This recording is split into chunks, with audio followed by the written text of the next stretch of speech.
Now, let's continue with the biography of Guru Padmasambhava. By studying a little bit every day, we can see it through to the end.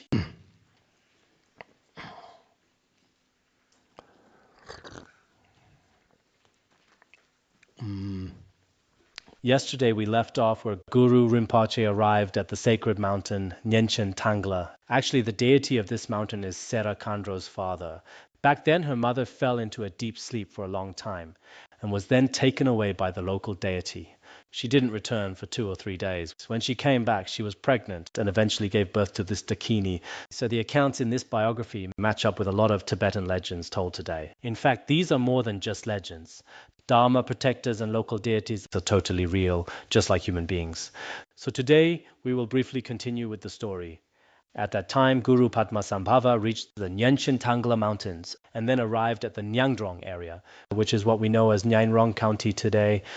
Guru Rinpoche said that there was an evil dragon there that was keeping people from practicing the Dharma, so he planned to subdue it. The dragon probably caught wind of this and ran off into a lake outside. Then Guru Rinpoche built 5 mandalas in a cave. After 3 days of mental blessing, he completely stopped the avalanches and brought peace to the environment. Even Guru Rinpoche spent 3 days on mental blessings. So when we hold a Dharma assembly or perform Buddhist rituals, it is necessary to dedicate time for them. Mental blessing means that whether we chant mantras, perform rituals for the deceased, or give blessings, at that moment we ourselves should really have the right intention. Whether you're a monastic or anyone else, when you do these, you should think that this being is poor and maybe chant the Mani mantra for them. Also, during our daily practice, we should spend some time visualizing Guru Rinpoche or the Buddha. If even Guru Rinpoche needed 3 days, then we might need even more time. This is very important. Afterward, the dragons and mountain deities there all promised to keep their vows and finally took refuge in the Buddha Dharma. In addition, in the area of Namso, all the spirits, including the local deity Jomugankar, as well as countless demons and spirits, had all been subdued by Guru Rinpoche.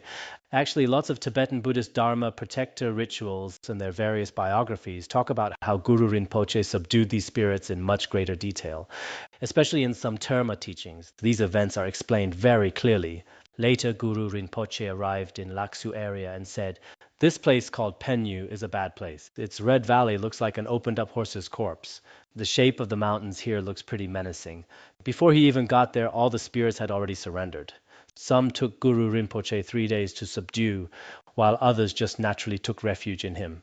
As he came down the Yaral mountain in Dolong, the mountain began to collapse. Guru Rinpoche then made the wrathful mudra towards it and immediately stopped the collapse. Guru Rinpoche often used this wrathful mudra, which is a very significant gesture. Nowadays, many practitioners imitate him and frequently use the same mudra. In the dangerous area of Zamu, the terrain looked like a non-Buddhist ascetic with top knots dancing. Guru Rinpoche said that this place is quite unfavorable and warned that if its influence weren't blocked, the entire Tibetan region might eventually be dominated by non-Buddhists. Therefore, he transformed the site at that time to cut off and end that negative influence. We don't know the exact details of how he modified the mountain. But it's true that after Guru Rinpoche came to Tibetan region, he made a lot of adjustments to the feng shui, the landscape, and the terrain. In many ways, he did this to ensure the well-being of sentient beings and the longevity of the Buddha Dharma. He carried out various adjustments and even construction projects for these purposes. We can see another example of this. When he reached the Yungpa area, Guru Rinpoche told the merchants there that they should plant some wheat and highland barley. Actually, barley and wheat are different. Though many people can't tell them apart nowadays, the merchants replied that there was no water. So Guru Rinpoche struck a spot with his Buddhist staff, and 7 springs immediately gushed out. People then named them the sacred water of Yungpa. Many such accounts are recorded in the Testament of Padmasambhava and the Testament of Guatang. I remember quite a few are mentioned there.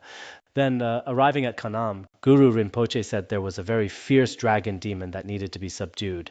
So he first carved a statue of Vajrasattva on the rock face, which is probably the earliest rock-carved Buddha statue in Tibetan region. Nobody was sure back then if Tibetan rock was suitable for carving statues. At that time, Nepalese artisans not only carved this Buddha statue, but also sculpted a deer. Upon his arrival in the Tibetan region, Guru Rinpoche didn't bring any panditas and translators with him. Instead, he brought a craftsman and a stonemason. I believe this was because Sami Monastery was being built at that time, and Nepalese craftsmanship was known to be very excellent. Many people are curious about how Guru Rinpoche learned the Tibetan language. In fact, as soon as he arrived in the Tibetan region, he was able to communicate with King Trisong Detsen, Yeshe Tsogyal, and many others. How was he able to communicate? Some explain it from a religious perspective. You could say he had unimpeded understanding of languages, which means he could master many different languages naturally. In worldly terms, we see similar things today. There are actually many people who can speak many languages fluently. Some people have never even been abroad, yet right there in their own hometown, they can speak various foreign languages. So maybe it was the same for Guru Rinpoche. Although history and biographies don't mention that anyone, including the Lotsawas like Vajrasattva who went to India, had ever taught him Tibetan beforehand. Yet Guru Rinpoche must have already mastered it. When he arrived, he didn't bring any translators along. Unlike Mitra Yogi, who was the master of Atisha, Guru Rinpoche didn't bring any Lotsawas with him, so he was able to communicate with people directly. He must have been fluent in many languages. However, he actually composed his commentary on the Manjushri Nama Samgiti in Sanskrit, which was later translated into Tibetan by the Lotsawakawa Palsek. Even though it was written by Guru Rinpoche, he didn't use the Tibetan language to write it. So among the Terma treasures today, including those left by Guru Rinpoche, some are written in Dakhini scripts and some are in the Tibetan script. Clearly, Guru Rinpoche was very fluent in Tibetan. When he reached that particular location, he had a Vajrasattva statue built. The Nepalese craftsmen carved the statue, actually about the stone carving culture in Tibetan region, carving on rocks with the Mani or Guru Rinpoche mantras is quite different from many other countries. So at that time, Guru Rinpoche likely created such an auspicious connection. Then they arrived in Asho, where Guru Rinpoche built 5 stone stupas in Sukhadra and personally consecrated them. Stupas, stone carvings, and prayer flags are also part of Guru Padmasambhava's unique lineage. They are mentioned in some sutras, but why are they so prevalent in the Tibetan region? The Heart Advice of Guru Rinpoche also contains some relevant teachings on these matters. If you want to know more about these principles of Guru Rinpoche, we should mention Laurence Brahm. Laurence Brahm is actually an American. He has stayed in China for a very long time, so he is basically able to communicate in Chinese. He is really an amazing person. When it's convenient for you later, you should also learn more about his work. Back in 2017, he was in a plane accident in Nepal and almost died. He's so lucky to be alive. Then, that very night, he had a dream. Guru Padmasambhava appeared to him and said something very specific. My 8 manifestations are actually 8 quantum energy fields. You must tell this to the whole world. He had such a dream. Then, based on this auspicious connection, he started to establish the Shambhala studio. With some financial support, they began to search for Guru Padmasambhava's footprints, tracing everything from his birth to his departure from this world. They set up a team for this major project, starting first from Pakistan, then to Nepal, Bhutan, and India, and many places in the Tibetan region. They went there to search for his legacy. I haven't looked into it in great detail, but I did read a little about it before. So starting from 2017, they have been searching, and the project is still ongoing. They actually traveled to all those sacred places, including the birthplace of Guru Rinpoche, as well as Pakistan, which we mentioned the other day. They also visited every cave in Nepal, sites in Bhutan, and Sami Monastery in Tibetan region. They went to many places to search for his legacy. There is a documentary that is about an hour long, as well as some shorter films and video clips.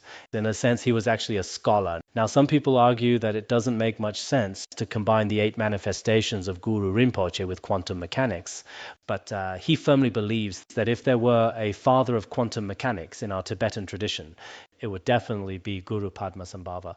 Actually, quantum mechanics is all about an invisible power driven by our own faith and consciousness.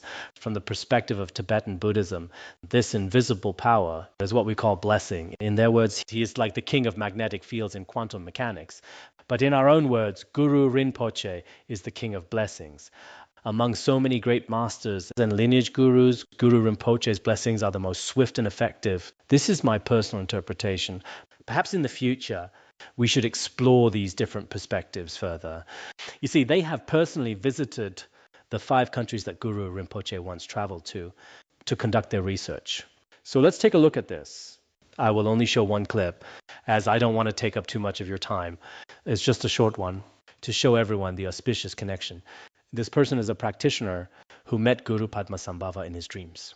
His name is Laurence Brahm, and he is an American. He is quite impressive. He travels everywhere to film various kinds of documentaries. He has produced a great number of documentaries. He certainly has deep faith in Guru Rinpoche. But what about our own faith in Guru Rinpoche? I hope that in the future, when we wake up in the morning, we can recite the 7-line prayer at least 3 times. This is also a hope I have for all of you. It won't take much effort. But once it becomes a habit, each of us can receive his blessings. If you don't establish even a small connection, a connection with Guru Rinpoche won't just happen out of the blue. You should ask Guru Rinpoche for his WeChat, you know? We shouldn't just connect with people from different backgrounds on WeChat. We should also add Guru Rinpoche on WeChat. So how do we add him? Just chant the 7-line prayer 3 times every morning. When you wake up, this gentleman has connected with Guru Padmasambhava a long time ago. It's no problem for him to just text him on WeChat. So let's take a brief look, and you can learn more about it from other sources later. We don't have much more time today.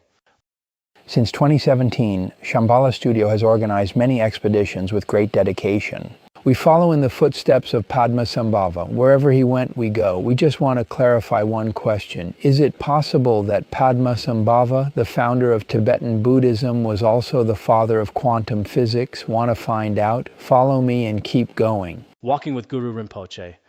The 8 manifestations of Guru Padmasambhava represent the major transformations in his own life. They can also represent 8 different methods of practice. They can further be understood as 8 distinct physical energy fields. If your mind can realize this, then this is your own inner Shambhala. He has visited these different countries. This is just to give everyone a brief introduction. He mainly takes the 8 manifestations of Guru Rinpoche as the core theme of his research. There's a documentary called Searching for Padmasambhava. It's mainly a combination of quantum mechanics and his exploration. That's how he went looking for him. These people in the West spent so many resources and efforts to search for Guru Padmasambhava. I wonder for everyone sitting here, how should we search for Guru Padmasambhava? During tomorrow's presentation session, I will also ask you, how does he search for Guru Padmasambhava? Look, even this gentleman says, let's go on a search together. It's not just talk. We should all reflect on this as well. All right, that's all for today.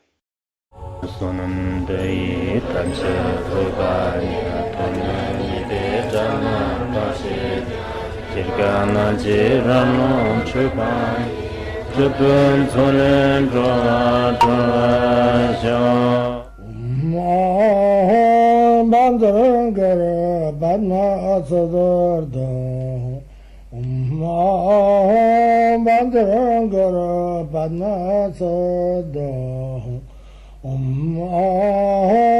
Bandharangara Padmasada